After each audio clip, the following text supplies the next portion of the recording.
What's going on, everybody? My name is Michael Weir and I am in Las Vegas. And so what did I do in Las Vegas? Well, I went and saw a movie because that's what I do. I'm a big movie guy. So we are talking today about the brand new movie, Bones and All. Bones and All is a young adult romance movie, but also people eat people. Yeah, there you go. I mean, on IMDb, hold on. On IMDb it says, Bones and All. Marion, a young woman, learns how to survive on the margins of society.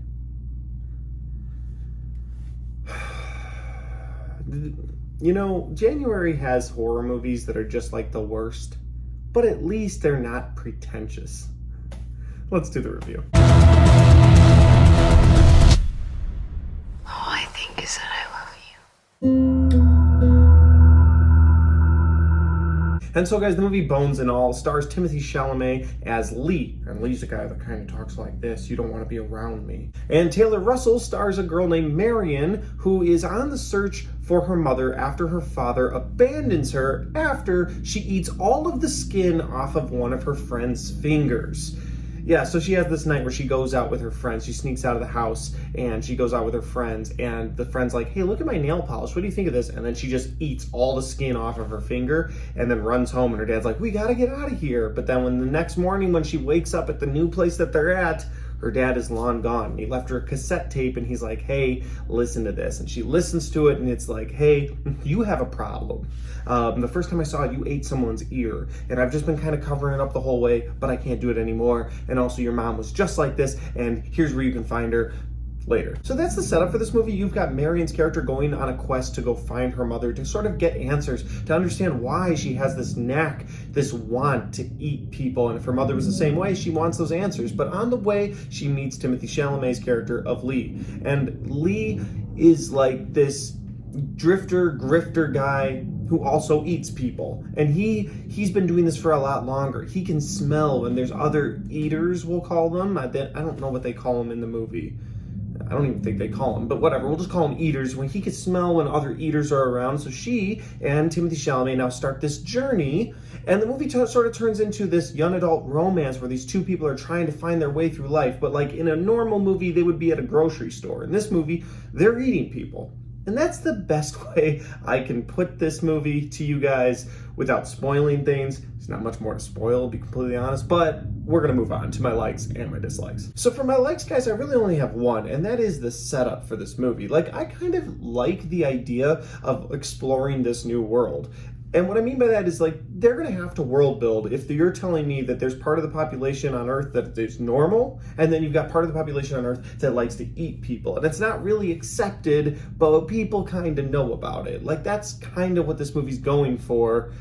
People know about it, but they don't know about it, and they're curious about it, but they think those people are just crazy. But as it turns out, there's just a ton of eaters. Again, I don't know what else to call them, and they live among us, and they kind of search out like the lowliest of people, like people that won't go missing and like be looked for. So that's kind of what they look for. Those are the people that they eat. So the setup for that movie is kind of interesting. When they throw the young adult romance in there, I was like, okay, maybe. But that's really where my likes end, because I really disliked this movie. So my first dislike of this movie is actually Timothée Chalamet. I didn't mind Taylor Russell and her character portrayal of Marion. It was what it was. It wasn't anything I thought was noteworthy, but I thought it was fine. But Timothée Chalamet just disappointed. This could be a director's choice, but he talked like this, and he was a guy that he kind of just like mumbles his way through life, and he had a hard past. And then at some points he tries to be intimidating to people, but when he does, he's like a stick figure man. Like, there's no muscle on him whatsoever. And it's like, you're not intimidating. Not that I need my main lead characters to be intimidating, because I know that's what somebody is going to take from this.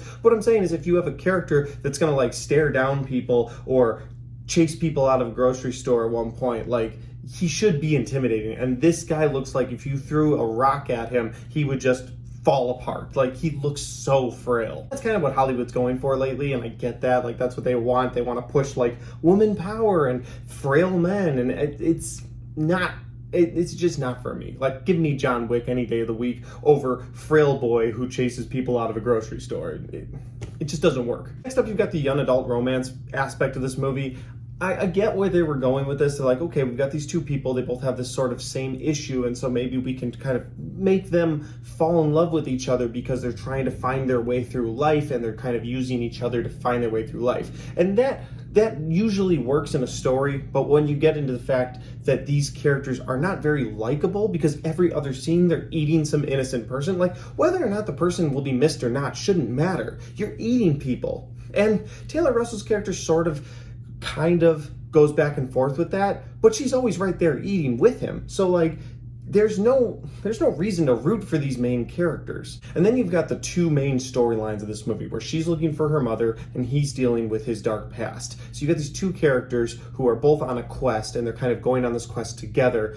But neither quest really gets resolved to the point of satisfaction for the viewer, and neither quest gets resolved where you actually feel more sympathy for the character. And that's what this sort of movie should have done. By the time she gets to her mother and you're like, oh my goodness, this is what happened, you should have felt something. But all I felt was rage that I was still sitting in the movie theater. And then with Lee's character, his character arc sort of finishes on one of the lowest notes I think we've ever seen a character have a character arc end on.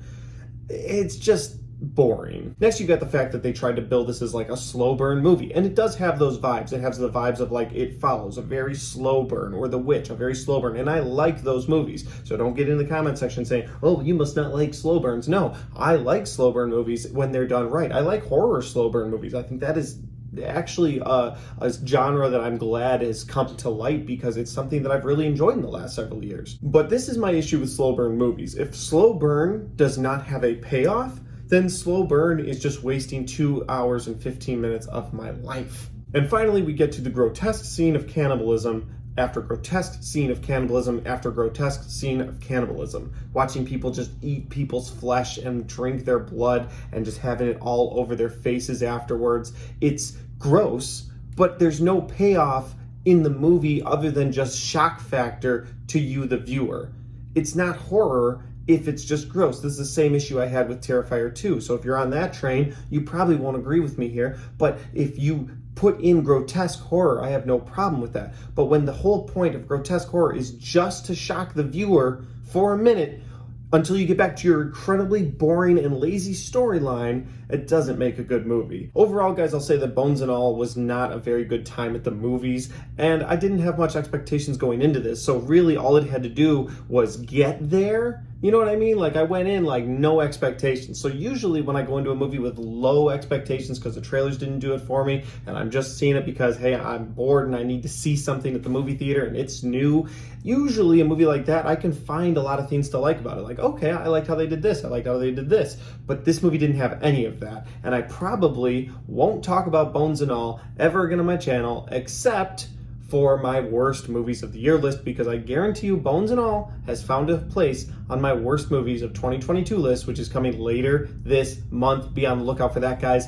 Thanks for watching this review. If you did, don't forget to hit the like and the share button so your friends can see this video. If you have seen Bones and All and you want to put your thoughts and your comments in the comment section down below, we'll go ahead and do that because I'd love to know what you guys thought about it. And finally, if you haven't subscribed yet, make sure you do that because I got a lot of content coming your way. Like I said, I got some best and worst of 22 coming up at the end of this year. And then I've got a few more movie reviews. This weekend is Avatar, and the weekend after that, we get Babylon and Glass Onion.